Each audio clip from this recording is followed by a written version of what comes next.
Hello students, welcome back to very own YouTube channel concepts made easy.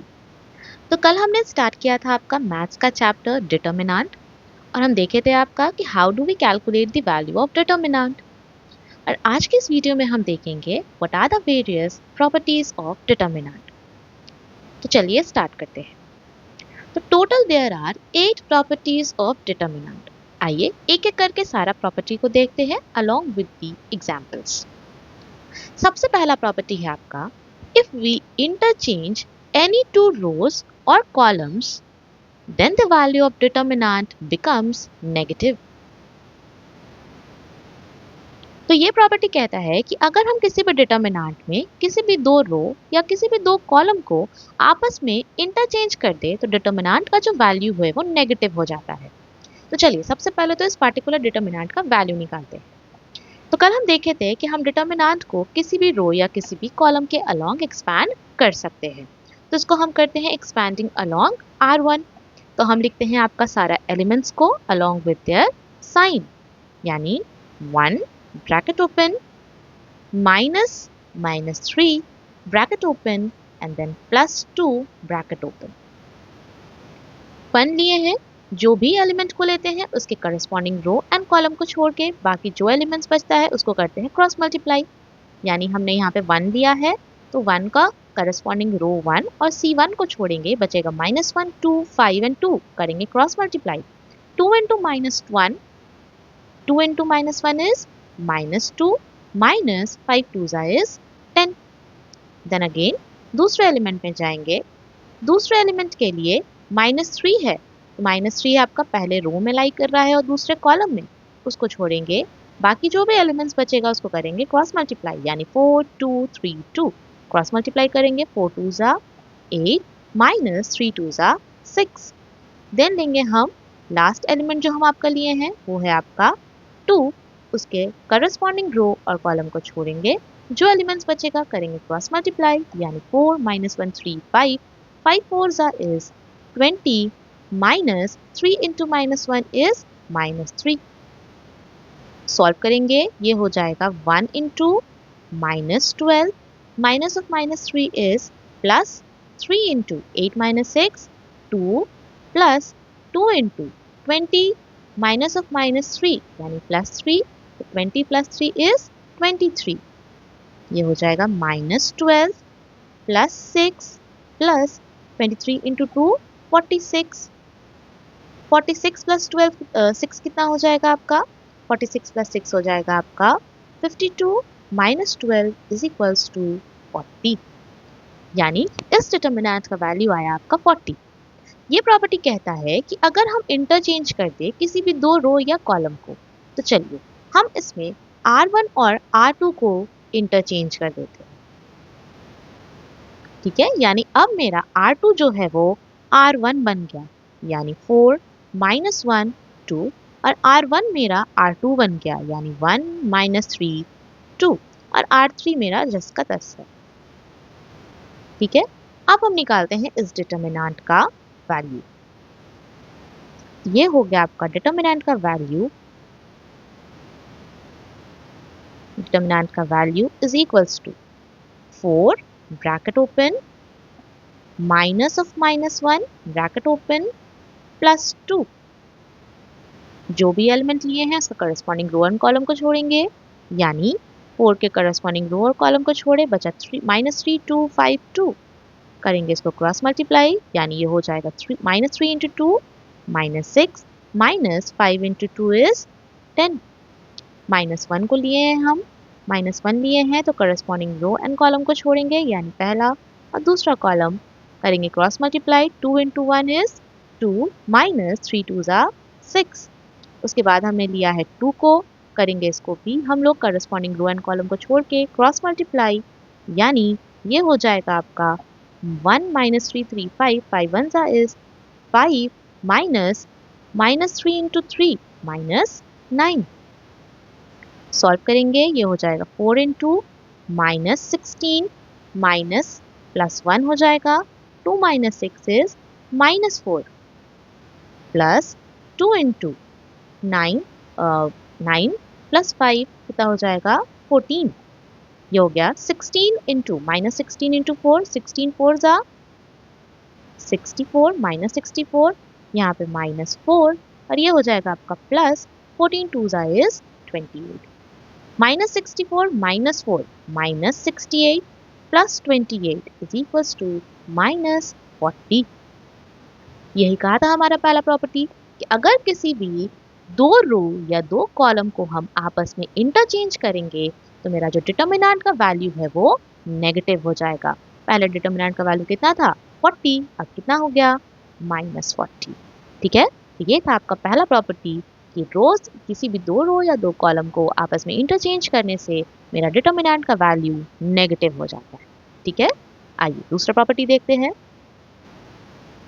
तो दूसरा property कहता है the value of a determinant is same as its transpose, यानी इस determinant का अगर हम ट्रांसपोज करें, मान लेते हैं ये ए नाम का कोई डिटर्मिनेंट है, अगर हम ए ट्रांसपोज करें तो ये हो जाएगा आपका रो बन जाएगा मेरा कॉलम, यानी 1 माइनस 3 2 4 माइनस 1 2 3 5 2। पहला रो बन गया पहला कॉलम, दूसरा रो बन गया दूसरा कॉलम और तीसरा रो बन गया आपका तीसरा कॉलम। ये प्रॉपर्टी कहता है कि किसी भी वैल्यू डिटर्मिनेंट का वैल्यू उसके ट्रांसपोज के वैल्यू के बराबर होता है। तो चलिए हम निकालते हैं आपका ए डिटर्मिनेंट ए ट्रांसपोज का value. 1 bracket open minus 4 bracket open plus 3 bracket open. ये जो आप देख रहे हैं ना डिटर्मिनेंट ए, वो सेम है जो हमने प्रीवियस क्वेश्चन में किया था। ठीक है, आप देखिए 1 माइनस 3 2 4 माइनस 1 2 3 5 2। इसका आंसर कितना आया था आपका? इसका आंसर आया था आपका 40। तो चलिए इसका वैल्यू निकालते हैं। चलिए 1 लिए हैं हम, करस्पॉन्डिंग रो एंड कॉलम को छोड़ेंगे, आपस में करेंगे cross multiply. 2 into minus 1 is minus 2, 5 two is minus 10 हो गया यहाँ पे। फिर हमने लिया है 4 को, करस्पॉन्डिंग रो एंड कॉलम को छोड़ेंगे, बाकी को करेंगे क्रॉस मल्टीप्लाई। ये हो जाएगा minus 3 into 2 minus 6 minus 5 two is 10। फिर हमने लिया है आपका 3 को, 3 को लिया है, यानी करस्पॉन्डिंग रो एंड कॉलम को छोड़ेंगे, आपस में करेंगे cross multiply. Minus 3 into 2 is minus 6 minus 2 into minus 1 is minus 2। ठीक है, सॉल्व करेंगे। Minus 2 into minus 10 minus 12 minus 4 into minus 6 और minus 10 minus 16 plus 3 into minus 6 और प्लस 2 माइनस 4। ये हो गया आपका minus 12। 16 minus 16 into minus 4 plus 64 और ये हो जाएगा आपका 4 इंटू 3 माइनस 12, यानी 64 माइनस 24 इज इक्वल्स टू 40, जो कि सेम आया आपका डिटर्मिनेंट ए का वैल्यू, यानी किसी भी डिटर्मिनेंट का वैल्यू उसके ट्रांसपोज के वैल्यू के बराबर होता है। यह है आपका दूसरा प्रॉपर्टी। आइए देखते हैं तीसरा प्रॉपर्टी। तो तीसरा प्रॉपर्टी कहता है इफ टू रोज और columns of a determinant are identical then the value of determinant is 0, यानी कोई भी दो रो या कॉलम अगर सेम है, एकदम आइडेंटिकल है, हर एक एलिमेंट मिल रहा है अलोंग विद द साइन, तो मेरा डिटर्मिनेंट का वैल्यू 0 हो जाएगा। चलिए इसको कैलकुलेट करके देखते हैं। डिटर्मिनेंट का वैल्यू हम निकालेंगे, लिखेंगे एलिमेंट को along with the sign plus 7। आपको याद है ना साइन कैसे आया था? साइन आया था -1 का पावर i प्लस जे से, और i था आपका रो और j था आपका कॉलम। चलिए तो ये 2 लिए हैं हम, करस्पॉन्डिंग रो एंड कॉलम को छोड़ेंगे, बाकी जो एलिमेंट्स बचेगा करेंगे क्रॉस मल्टीप्लाई। 7 3 जा 21 माइनस 5 4 जा 20। अगेन हमने लिया है 4, 4 के करस्पॉन्डिंग रो एंड कॉलम को छोड़ेंगे, बाकी जो बचेगा करेंगे क्रॉस मल्टीप्लाई। 7 1 जा 7 माइनस 5 2 जा 10। अगेन हमने लिया है 7 को, करस्पॉन्डिंग रो एंड कॉलम को छोड़ेंगे, बाकी जो एलिमेंट्स बचेगा करेंगे क्रॉस मल्टीप्लाई। 4 1 जा 4 माइनस 3 2 जा 6। सॉल्व करेंगे 2 into 21 minus 20 is 1 minus 4 into 7 minus 10 is minus 3 plus 7 into 4 minus 6 is minus 2. यहाँ हो गया 2, 4 into minus 3, minus 4 into minus 3 is plus 12 minus 7 twos are 14 is equals to 0. 12 plus 2 14, 14 minus 14 is 0. यानी ये property कहता है अगर कोई भी दो रो या दो कॉलम आपस में आइडेंटिकल है, एकदम सेम है, तो डिटरमिनेंट का वैल्यू हो जाएगा आपका 0. ठीक है, यही मान लेते हैं यहाँ पे आपका आइडेंटिकल क्या क्या था, रो 1 और रो 3. यही मान लीजिए कि आपका रो 1 में जो 2 4 7 है वही रो 3 में 2 माइनस 4 7 अगर रहता तो ये आपस में आइडेंटिकल नहीं था. इस केस में ये 0 नहीं होगा. ठीक है, अगर एकदम आइडेंटिकल है अलोंग विद देयर साइन तो मेरा डिटरमिनेंट का वैल्यू हो जाता है 0. चलिए आगे बढ़ते हैं प्रॉपर्टी नंबर 4 में. तो फोर्थ प्रॉपर्टी है आपका, if all the elements of any one row or column of a determinant is multiplied by a constant, then the value of determinant becomes k times. कहने का मतलब है कि अगर किसी भी रो या कॉलम को किसी भी एक कांस्टेंट से मल्टीप्लाई करते हैं तो मेरा जो डिटरमिनेंट का वैल्यू है वो उतना नंबर ऑफ टाइम्स हो जाता है. आप याद करेंगे कि हम मैट्रिसेस को जब मल्टीप्लाई करते थे किसी भी स्केलर क्वांटिटी से तो वो पूरे मैट्रिसेस में मल्टीप्लाई होता था. बट डिटरमिनेंट में हम किसी भी एक रो या किसी भी एक कॉलम को ही मल्टीप्लाई करते हैं. ठीक है, पूरे को एक कांस्टेंट एलिमेंट से मल्टीप्लाई नहीं करते हैं एक टाइम पे. ठीक है, तो यहाँ पे अगर हम कह रहा है कि किसी भी रो या कॉलम को मल्टीप्लाई करते हैं किसी भी कांस्टेंट से तो मेरा जो डिटरमिनेंट का वैल्यू है उतना नंबर ऑफ टाइम्स हो जाएगा. चलिए मान लेते हैं हम यहाँ पे जो मेरा आपका कॉलम 3 है, C3 है, उसको मल्टीप्लाई कर देते हैं 2 से. ठीक है, C3 को हमने मल्टीप्लाई किया 2 से तो मेरा नया डिटरमिनेंट हो गया 1 4 3 माइनस 3 माइनस 1 5. ये हो गया आपका 4 4 4. चलिए अब डिटरमिनेंट का वैल्यू निकाल के देखते हैं. ये हो गया आपका 1 bracket open minus of minus 3 bracket open plus 4 bracket open. जो भी एलिमेंट को लिए हैं करस्पॉन्डिंग रो एंड कॉलम को छोड़ेंगे, बाकी को करेंगे cross multiply. 4 into minus 1 minus 4 minus 5 4 ज़ा 20. अगेन हमने लिया है 3 को माइनस 3 को सॉरी, तो आप करेंगे रो 1 को छोड़ेंगे कॉलम 2 को छोड़ेंगे, बाकी करेंगे क्रॉस मल्टीप्लाई. 4 4 ज़ा 16 माइनस 4 3 ज़ा 12. अगेन हमने लिया है 4 को, तो हम 4 के करस्पॉन्डिंग रो एंड कॉलम को छोड़ेंगे और बाकी को करेंगे cross multiply. 5 4 is 20 minus 3 into minus 1 is minus 3. Solve करेंगे, ये हो गया 1 into minus 24 plus 3 into 16 minus 12 is 4 plus 4 into 23. ये हो गया आपका minus 24 plus 4 3s are 12 plus 23 into 4. 4 3s are 12, to carry 1 4 is 8 and 1 9. 92 plus 12, 92 plus 12 कितना हो जाएगा आपका, 92 plus 12 is 104 minus 24 is equals to हो जाएगा आपका 80. यानी आप देखेंगे ये जो डिटरमिनेंट हम यहाँ पे लिखे हैं ना, ये वही डिटरमिनेंट है जो हम पहला प्रॉपर्टी से करते आ रहे हैं. यानी इसका वैल्यू क्या था 40, इसका वैल्यू था आपका 40. और अभी हम कहें कि अगर हम किसी भी एक पार्टिकुलर रो या कॉलम को किसी भी एक कांस्टेंट से मल्टीप्लाई करते हैं तो मेरा जो डिटरमिनेंट का वैल्यू है उतना नंबर ऑफ टाइम्स हो जाता है. आप देखेंगे यहाँ पे हमने C3 को मल्टीप्लाई किया था 2 से मल्टीप्लाई किए थे तो ये 4 हो गया था. तो यहीं पे आप देखेंगे कि आपका जो डिटरमिनेंट का वैल्यू है वो 2 into 40 हो गया यानी 80. ठीक है, चौथा प्रॉपर्टी क्या कहा, if all the elements of any row or column of a determinant is multiplied by a constant, so the value of the determinant becomes that number of times. ठीक है, चलिए आगे देखते हैं.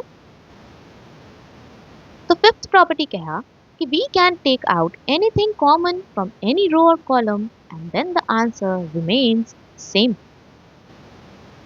यानी इस प्रॉपर्टी के हिसाब से हम किसी भी रो या कॉलम से किसी भी चीज़ को कॉमन निकाल सकते हैं, उसके बावजूद मेरा जो डिटरमिनेंट है उसका जो वैल्यू है वो सेम रहेगा.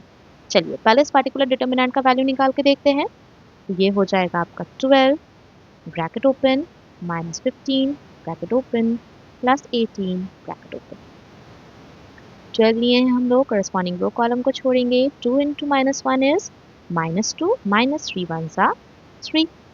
हमने लिया है 15 को, करस्पॉन्डिंग टू 1 कॉलम को छोड़ेंगे, बचेगा आपके पास 1 इंटू -1 इज -1 -3 इंटू 0 इज 0। फिर हमने लिया है 18 को, करस्पॉन्डिंग रो एंड कॉलम को छोड़ेंगे, करेंगे cross multiply 1 into 1 1 minus 2 zeros आ 0। सॉल्व करेंगे, ये हो जाएगा आपका 12 इंटू -2 -3 -5 -15 इंटू -1 और ये हो गया 18 इंटू 1।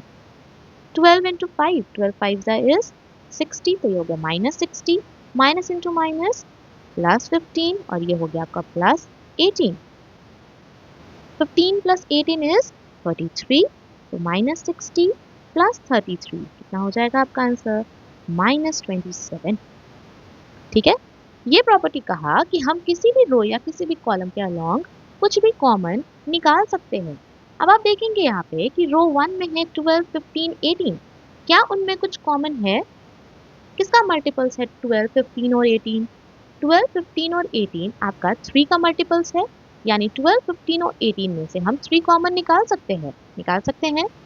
यानी कि हम लिखेंगे आपका नया डिटर्मिनेंट जिसमें से हमने निकाला 3 कॉमन R1 से, तो क्या बचेगा मेरे पास 4। 15 में से 3 कॉमन निकाल लिए हम तो बचा 5 और 18 में से 3 कॉमन निकाल लिए हम तो बचा 6। बाकी एलिमेंट्स हो गया आपका सेम। हम यहाँ मेंशन कर देते हैं taking out 3 common from R1। ठीक है, चलिए अब इसका वैल्यू निकालते हैं हम।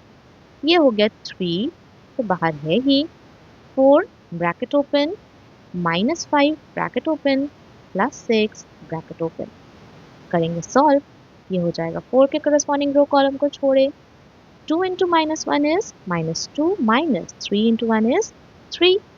5 के करस्पॉन्डिंग रो एंड कॉलम को छोड़ेंगे तो हो जाएगा आपके पास 1 इंटू -1 इज -1 -0। देन अगेन 6 के करस्पॉन्डिंग रो एंड कॉलम को छोड़ेंगे तो आपके पास बचेगा 1 2 0 1। करेंगे क्रॉस मल्टीप्लाई 1 इंटू 1 1 -0। सॉल्व करेंगे, ये हो जाएगा 3 इंटू 4 इंटू -5, ये -5 इंटू -1 और ये हो जाएगा +6 इंटू 1। ये हो गया आपका 3 इंटू 4 इंटू -5 -20 -5 इंटू -1 +5 6 इंटू 1 +6। ये हो गया 3 इंटू 5 + 6 इज 11। 20 -11 करेंगे अगर हम तो आएगा मेरे पास क्या -20 है +11 तो -9। -9 इंटू 3 इज -27। यही आंसर आया था आपका। यानी हम किसी भी डिटर्मिनेंट में किसी भी रो या कॉलम के अलोंग कुछ भी चीज़ को कॉमन निकाल सकते हैं, लेकिन मेरा डिटर्मिनेंट का जो आंसर है वो सेम रहेगा।